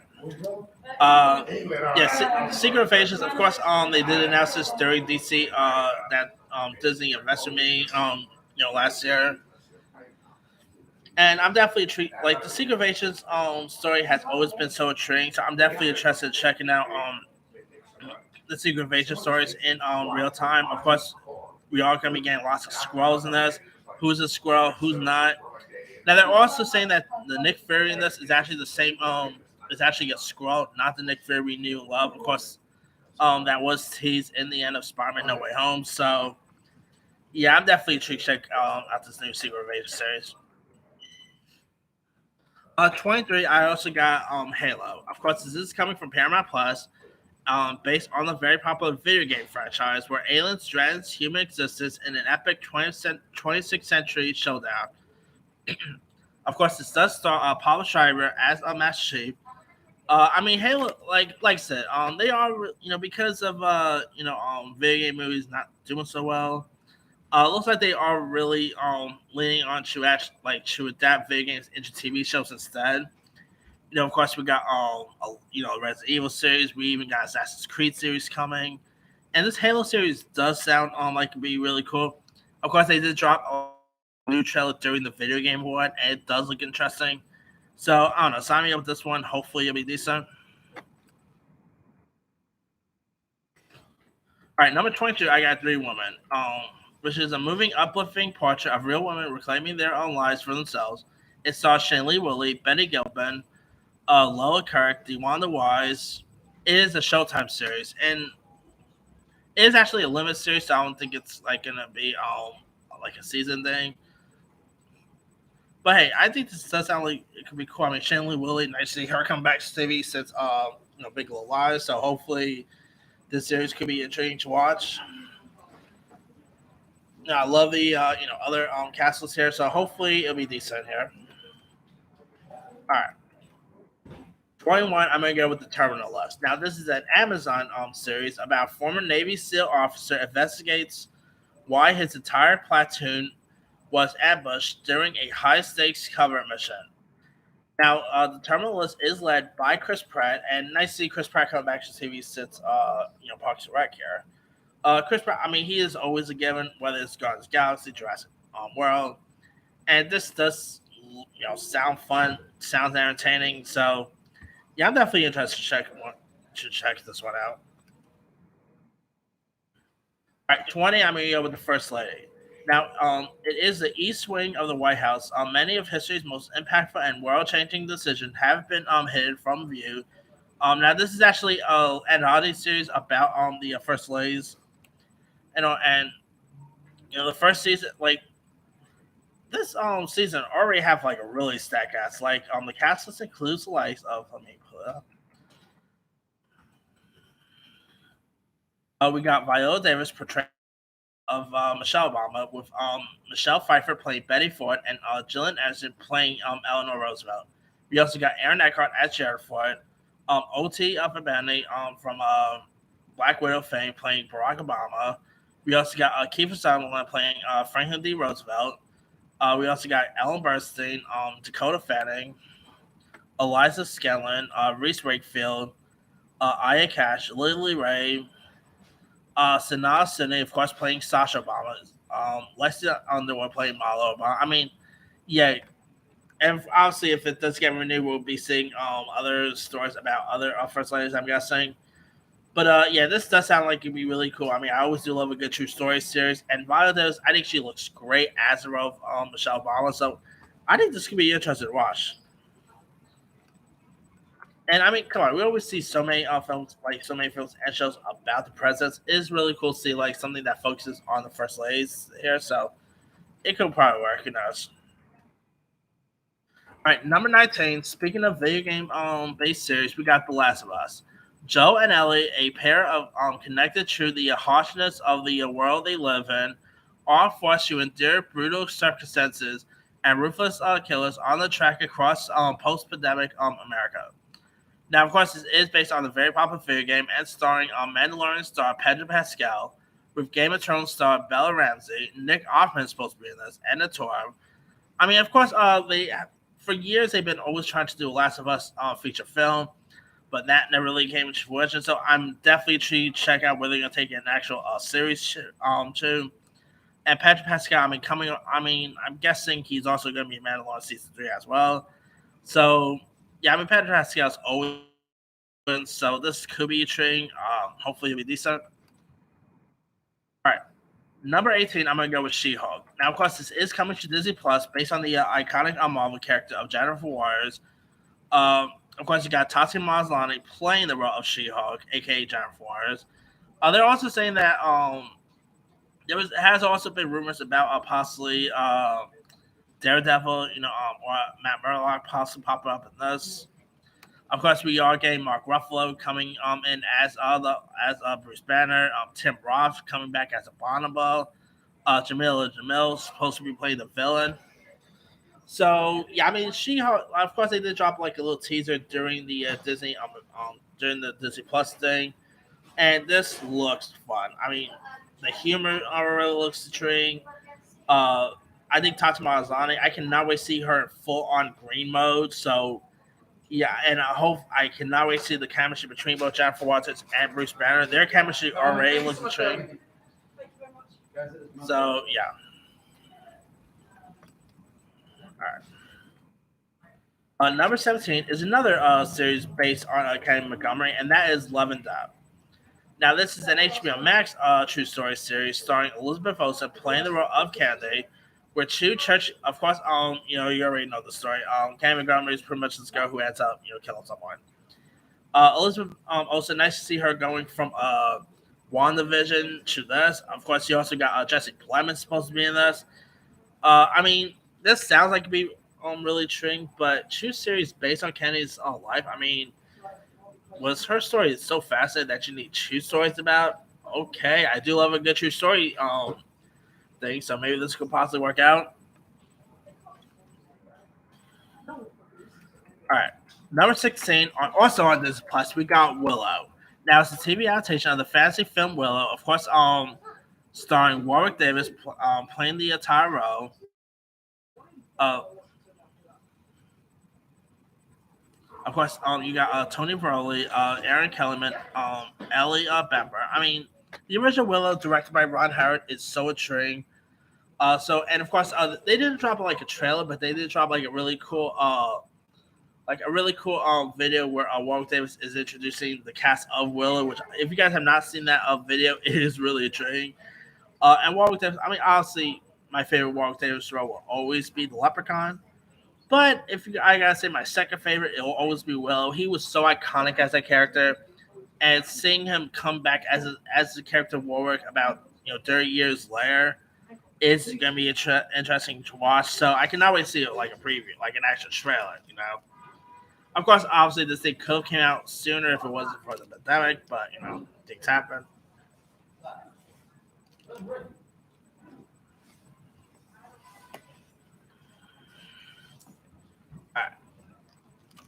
What else we got here? Number 15, I'm gonna go with an AB. Probably the only. I think this might be the only actual network show on my list, and that is number 15. I'm gonna go Women in the Movement. Now, this is an anthology series that chronicles the civil rights movement as told by the woman behind it. Of course, you guys know this is a series about a tragic murder of Emmett Till. Now, next year there is actually going to be an actual feature about it as well called Till, which I think sounds intriguing. Now, this of course has a really cool cast here.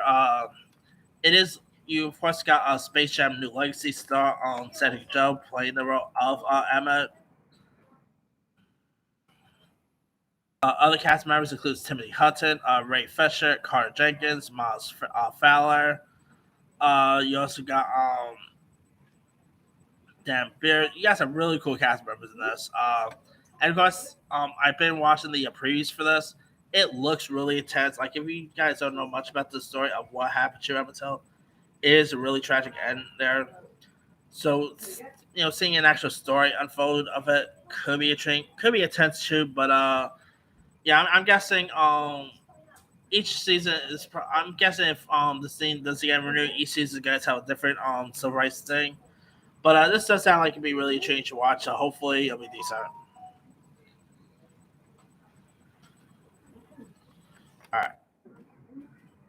Number 14, I'm gonna go with Bel Air. Now, this is of course a Peacock series and is a dramatic reboot of the Fresh Prince of Bel Air. Now, this actually now, of course, this is produced by Will Smith. And seeing like an actual dramatic version of the Fresh Prince of Bel Air is very odd, to be honest with you. Because Bel Air was always like such a sitcom, like one of the funniest sitcoms of the '90s.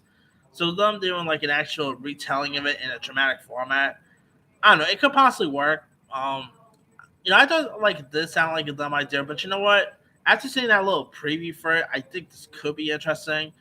Of course, you got Adrian Holmes playing Uncle Phil Banks. I mean, it'll be hard to really top James Avery, but I'm sure Holmes will do a decent job. And it looks like they're going to pretty much read the episodes in a dramatic format because I did rewatch Fresh Prince and all, and I tell you what, right now there are some of the some episodes that I think could possibly work in more of a dramatic format. So I don't know, maybe this could possibly be a train. It'll be hard to top Will Smith as the Fresh Prince, but hey, I'm sure this kid could possibly do a good job. So we'll actually wait and see how he does there. Okay. Coming in at number 13, I'm going to go Wednesday. Now, Wednesday follows Wednesday Addams' years as a student when she attempts to master her emerging psychic abilities, thwart and solve the mystery that embroiled her parents. Now, this does star Jenna Ortega, who's, of course, who's going to be seeing the Scream movie, playing the role of Wednesday Addams. You also got Catherine Zeta-Jones and Luis Guzman playing her parents here. And this is actually supposed to be Tim Burton's first ever TV show, so that's pretty cool right there. I mean, the Addams Family obviously is one of the most iconic tales, shows and movies of all time. So I'm definitely intrigued to check out where they're going to take this new format to. So yeah, it's supposed to be more darker than you'll expect from an Addams Family, but yeah, I think Jenna Ortega could possibly play Wednesday Addams perfectly. I mean, I think she is a really cool young actress, so hopefully she'll do well here. And Tim Burton is always the man. I know lots of people are probably being like, wait, why is Johnny Depp not starring this? But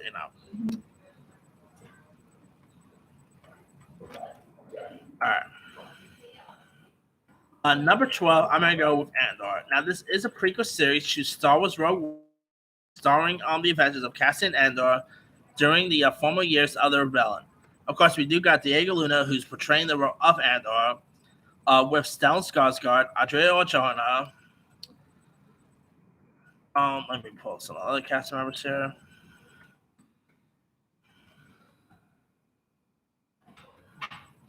Of course, we got Denise Go. We also got Fiona Shaw. Geneva O'Reilly is reprising a role as a Mon Mothma. I mean, yeah, talk about a cool cast here. And I gotta say, I was not really the biggest Rogue One fan, but I thought it was still really decent. So I'm definitely looking forward to check out the spin-off series here. Diego Luna, I gotta say, he was really good in Rogue One. And next year we are getting lots of Star Wars TV content, so keep your eye out for them. But yeah, I'm definitely intrigued to check out this annual series. Hopefully it'll be decent. They of course announced, I believe they announced this years ago, even before the Disney Investor thing. So yeah, I'm definitely intrigued to check this one out. I cannot wait to see an extra trailer. No release date, but they did say that this could possibly come out possibly in the summer. So we'll see when this thing does come out. And it's not the only Star Wars content that's going to be on this list, so keep your eye out for that one. All right. Now, all right, coming in at number 11, I'm going to go with the Continental. The Continental is a John Wick TV series, and of course, it's supposed to be like a prequel series set in the hotel of of course, the Continental is a chain of hotels located around the world that function as the neutral territory for members of the criminal underworld. And this is, and of course, it stars Con Modell. You also got Mel Gibson supposed to be in this. So, of course, here you got Con, who's playing the young version of Winston Scott, who's portrayed by Ian McShane in the John Wick film franchise. So, yeah, I think quite like the John Wick film franchise, so I'm definitely really interested in checking out like an actual series that's set in the world of it, like before the events of John Wick. So, and next year we are of course getting John Wick Chapter 4, which I'm definitely interested to check that one out. We're getting like an actual spin-off, like a ballerina spin-off as well. So we're gonna be getting more John Wick content in the future. But yeah, the Continental does sound like it'd be really interesting. Like, too bad we're probably not gonna see a young John Wick, because I guess it takes place before like John Wick was, I guess, maybe during his youth, I'm guessing. But I don't know. Hopefully, this series will be a training to watch. I mean, a John Wick series without John Wick, okay, we'll see how this thing turns out. All right, now I'm done with the 11. So here is my official top 10 anticipated shows coming next year. All right, number 10, I'm gonna go with the House of the Dragon, which is of course the story of House of Targaryen set 200 years before the events of Game of Thrones. Of course, we got Olivia Cook in this, Patty Considine, Matt Smith, Emma D'Arcy. So, I mean, I remember when they announced that Game of Thrones was ending, I was like, yeah, Game of Thrones is going to be ending, but let's be fair, we're going to be getting more content set in that world. And behold, I was right. I mean, I'm definitely intrigued to check this one out. Hopefully, it'll be better than the finale. But yeah, I'm definitely interested in checking out more tales set in the George R. R. Martin world. This, I believe, is coming to HBO, not to HBO Max. I think one of the two. But yeah, I'm definitely interested to check this one out. Hopefully, it'll be decent, and hopefully, it'll be better than the series finale Game of Thrones, because we also know how that one turned out. All right, number 9, I'm going to go with Free Ridge. Now, one of my favorite shows on Netflix is definitely On My Block, which, of course, they just ended its 4th-season run here.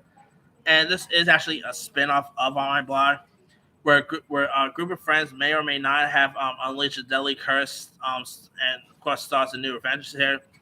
It is led by the likes of Sierra Raleigh Wilson, Brianna Selez, Kale Monterosso, Manja. I mean, who knows if we're going to see some of the other characters in this, but of course these characters was actually teased at the end of On My Block, the series finale. So I'm definitely interested to check out hang with these characters more and see more about these characters. So hopefully this show will be intriguing. I don't know if it's going to be as good as On My Block, but we'll have to wait and see. All right, number 8, I'm going to go with Miss Marvel. Of course, this is New Jersey-raised Kamala Khan, who learns that she has polymorphous powers. It is led by Iman Vellani. And, of course, the character is also going to be appearing in the Captain Marvel sequel, so we can't wait to see how...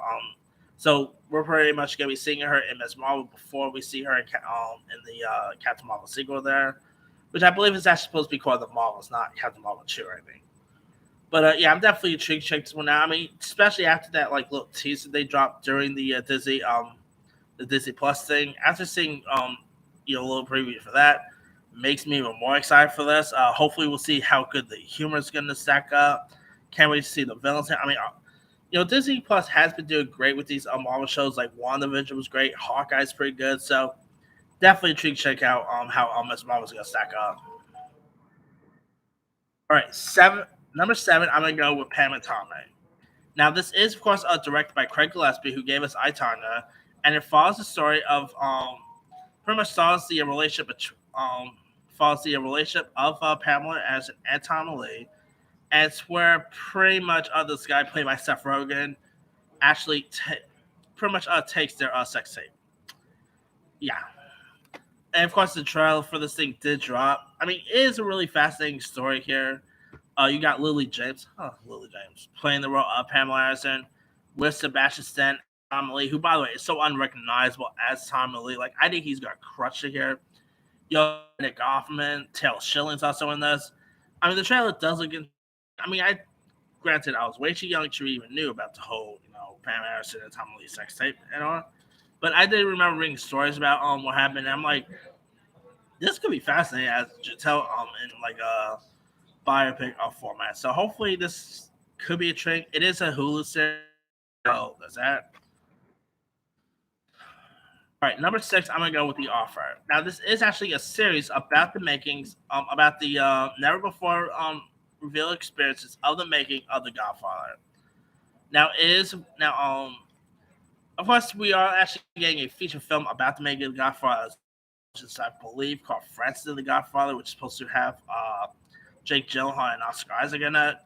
But The Offer, which was, of course, supposed to have Armie Hammer at one point, but they don't allow cannibals on set. So instead, Stella is, of course, portraying the role of Albert S. Rudy, the producer of The Godfather.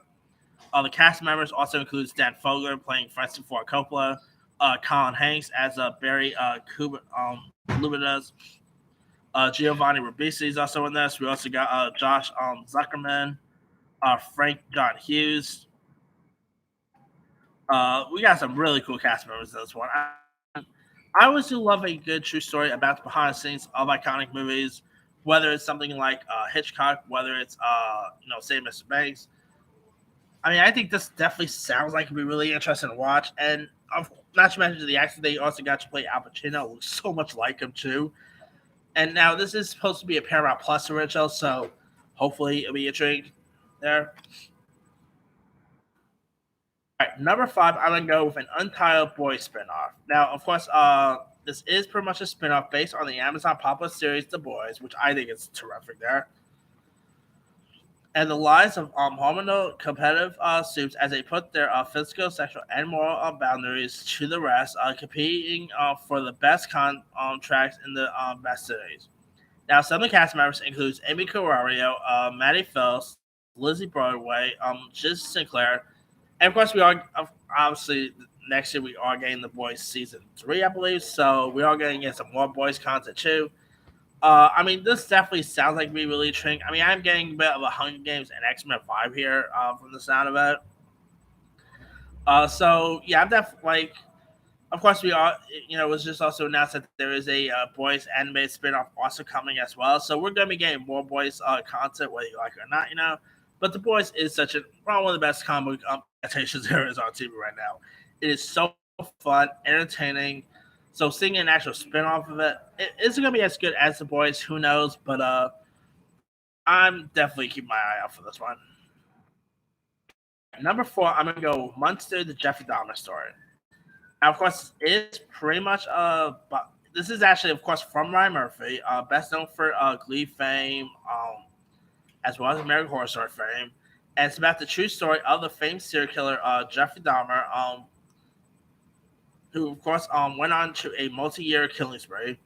Now, this actually stars Evan Pierce playing the role of Jeffrey Dahmer, and like I said, this is perfect casting. Like Evan Pierce, I mean, he is really Ryan Murphy's best guy. American Horror Story, and of course, he was just seen in Mayor of Easttown. I mean, I think this dude is so great in these type of roles, and he definitely has like. I think he definitely has the. We have seen stories about Jeffrey Dahmer, and I gotta say, I think Evan Peters definitely has that Jeffrey look that I think will be perfect on screen. And other cast members, of course, includes the likes of Richard Miller, Lacey Nash, supposed to be series, of course, the American versus ahead. So yeah, I'm definitely intrigued to check this one out. And it's Netflix, and we already know Netflix is great when it comes to their serial based stuff. All right. Number 3, Moon Knight. This is another Disney Plus Marvel series starring Oscar Isaac as Mark Spector, a former CIA agent whose life is saved by the moon god Kenosha. This, of course, stars Oscar Isaac as well as Ethan Hawke. And, of course, they did drop like a little teaser for it during the Disney Plus thing, and this perfect. Oscar Isaac looks great as Moon Knight. The visuals looks cool. I mean, I'm still curious to see why this thing is going to Disney Plus and not Hulu, because the Moon Knight character is a violent character.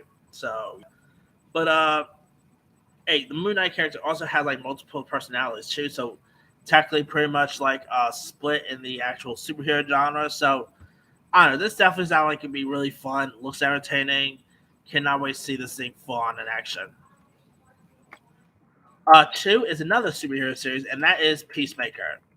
Now, Peacemaker is the origin of the DC superhero, who was of course featured in the Suicide Squad. Of course, we got John Cena reprising his role as Peacemaker, with Robert Patrick, Freddie Stroma, Danielle Brooks. I mean, of course, they did drop a new trailer not so long ago, and this show looks straight up awesome. Looks fun. The humor looks great. John Cena, after seeing the post credits scene of the Suicide Squad, that's me even more excited to check this one out. So hopefully we'll see how great John Cena will do this time around as Peacemaker. So yeah, hopefully it'll be awesome. Of course, this is coming to HBO Max, so there's that. All right, now what is my number 1 anticipated show of next year? That is, of course, Obi-Wan Kenobi. Now, this is a standalone spin-off series from the Star Wars franchise centering on Obi-Wan. Of course, we are getting Ewan McGregor coming back as the character of Obi-Wan. Other cast members includes Joe Ergensen's in this, Pen 15 star Maya Erskine, O'Shea Jackson Jr., Camille Nanjiani, Sung Kang, and of course the big one. We are getting Hayden Christensen back as Darth Vader. That alone makes it worth it. I mean, seeing him coming back to the Star Wars franchise is a high event. Because say what you ever want about them, I think Hayden Christensen was pretty good in the Star Wars franchise, and give him another perfect story. I think he'll possibly crush it out of the park here. So I don't know. I think this next one could possibly be a train. Hopefully, we get a trailer pretty soon. I heard rumors that this could, possibly come out like in April, maybe May. We'll actually wait and see. But yeah, I definitely look forward to checking this Obi-Wan series out. But that is pretty much it for maybe on the comments things. I'll go ahead and do a quick rundown. But yeah, lots of interesting shows premiering. Anyway, let me let you guys. What is some of your anticipated TV shows, new TV shows, I should say? For one of Kitchen, this is Simu signing out.